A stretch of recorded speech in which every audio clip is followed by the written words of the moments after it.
Hello, Jen here with a layout for the Stretch the Sketch series. We are celebrating 1 year of doing this series. Can you believe that? I hope you guys have been playing along and really enjoying it because I know that everyone participating has. And we thought we would do something a little bit different to celebrate our 1 year.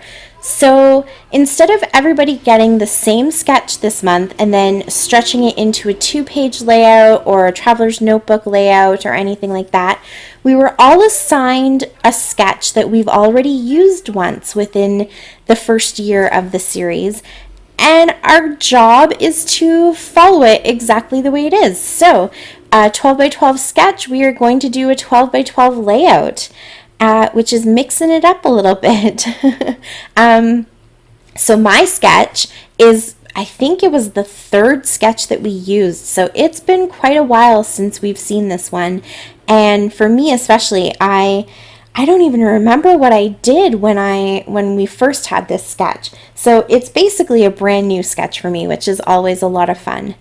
And definitely, if you find a sketch that you love, that is a style you really like and a design you really like, there are so many ways to keep it fresh by flipping it on its side or maybe doing, the mirror of all of the elements, or there's lots of things you can do to kind of manipulate that sketch and keep using it over and over again. So in my case for this one, I decided to flip it on its side because it just meant that it worked better for my photos. So the original sketch does have 2 4x6 photos, but they're landscape, and I have portrait photos that I wanted to use. So I just flipped it. All the other elements kind of fall into place. It doesn't really matter to me which way the banner is going. Sorry, I have my windows open, and the traffic and stuff right now is just crazy. I don't know what's going on outside.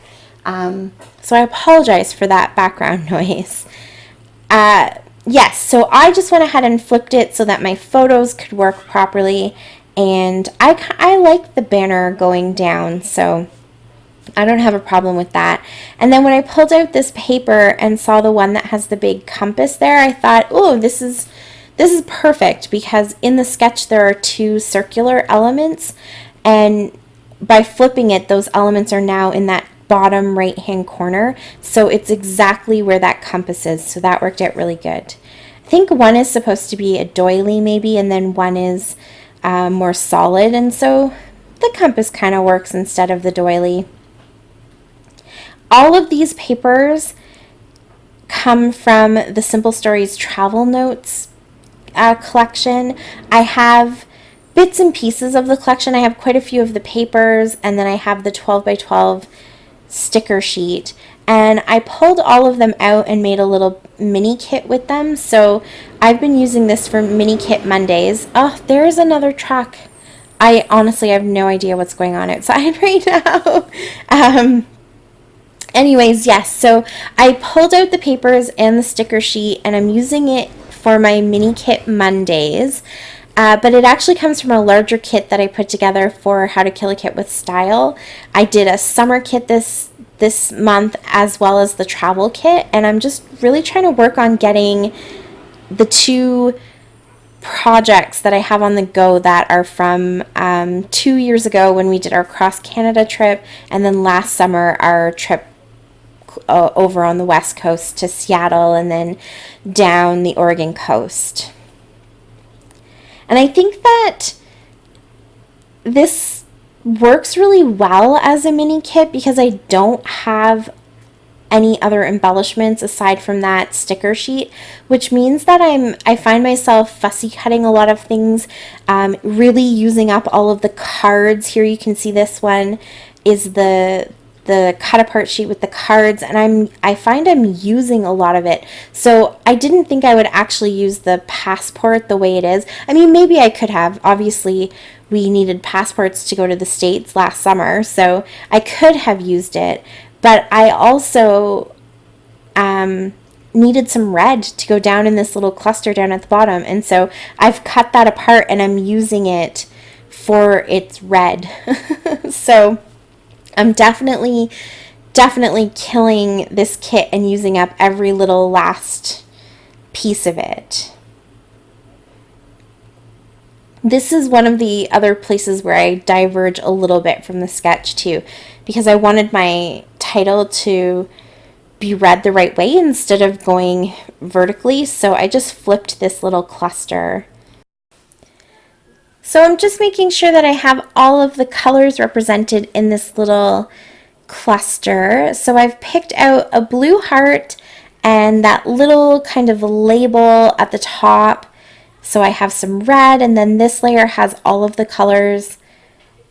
And then of course my little green banner, I just cut it into a banner shape too, because I felt like that kind of adds that same shape in another place on the layout.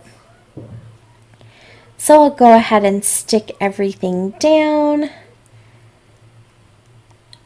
I wanted that banner to be a little bit longer, so I ended up using that piece that I cut off originally. I put it back so that it was just a little bit longer. It looked better that way. It fit better with my pictures. And each of my little clusters, you can see, has a heart of some kind. So there's the map shaped heart, there's a red heart, the blue heart, and then they all have a word in a different color too. That's what's so great about these sticker sheets. They have so many different elements, and they have enough of each element that you can repeat them in all of your clusters. And obviously, instead of having a larger journaling spot like you see in the original sketch, I just used that little sticker that says Travelog. I thought that was perfect, so I put that there instead. I think it fits better the dimensions of my layout, and obviously the lines are going the right way, so it was the perfect little layering piece to put some journaling on. And now I'm just looking to see what else I might be able to add to it. I decided to do an extra little embellishment cluster up at the top. I don't know why, I just felt like it needed some color up there. I think because the sky is a little bit washed out and there's so much white space in that particular photo. So I just added those extra stickers up at the top, and they're all, again, in those same colors to represent all the colors. Oh, and I added one extra little sticker to the bottom cluster because it needed some yellow, and that cluster where the enjoy every moment is, because it needed some yellow too. I just felt like the sticker that I put in that left hand side, it's so bright and yellow that the other two spots needed something a little bit bigger to kind of match that.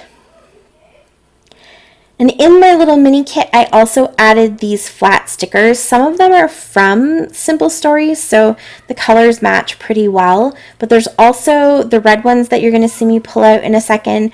Those are from Basic Gray. And then the other ones that I will use are from Stampin' Up, actually. I had to do a little bit of a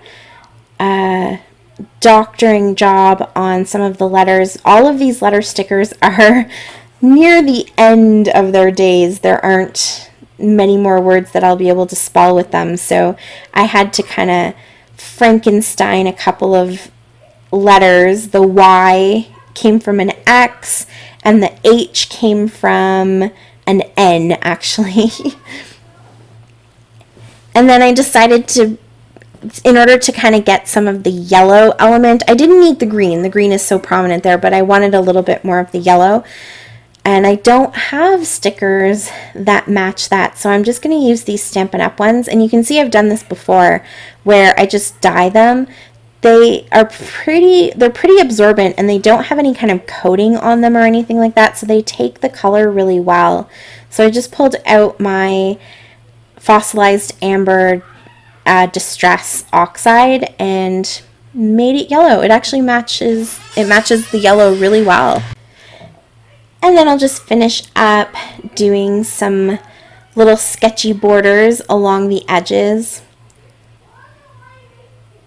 I'm back to really loving doing outlining on all of my layers. I haven't done it in a long time. I tend to do the doodly border around a lot of my layouts, but I haven't been doing it around each individual layer, and yeah, I missed it. So I went ahead and did it for this one too. I just like the way that it kind of breaks up the pattern. So when you have multiple pattern papers on top of each other, it just gives your eye kind of a start and a stop, if that makes sense, and really distinguishes all the patterns from each other.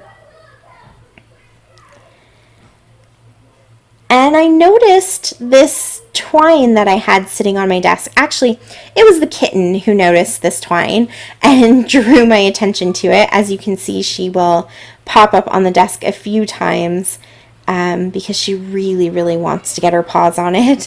But I thought it was a good element to add because I don't have a lot of texture here. I have a lot of paper and I have a lot of stickers, but I didn't have any other textures. And I'm trying to stick to my mini kit as much as possible to really, use up everything I can, but it did need some extra texture. So this twine was perfect. It kind of gives you the feeling of being on the boat. There she is. See, she wants that so bad. And you can see lots of the ropes and things like that especially in the first picture, but in both of the pictures. So it was a good element to add. And I'm just going to put some pop dots around in a few different places too, and then that will add a lot of dimension as well and kind of create some shadows and just add a little bit of that interest that is, I don't want to say it's lacking because there's lots going on in the layout, but there just weren't a whole lot of other textures and elements. So, and then I will just glue down those pieces. Obviously, I didn't cut this out. I apologize. I'm just using the tacky glue in my fine line bottle, so it doesn't take too long for it to hold, but that twine had a bit of a coating on it, and so it just was taking a little bit longer. It wasn't absorbing into the fibers quite as much. And a couple more pieces of that foam tape. I'm just going to do the two ends of my banner and kind of get those popped up too. And you don't really see it from this angle, but when you're looking at it in real life, you can definitely see those shadows and see a little bit of movement to the layout. So I like that. And I finished the whole thing up with some sprinkles of gold because gold and navy blue always remind me of being on a boat. And that's it. That's my layout. Thank you so much for watching. I really appreciate it. The links to everybody else who participated this month are down below, so go and check them out. And if you have any questions, leave them for me in the comments. Happy scrapping. Bye!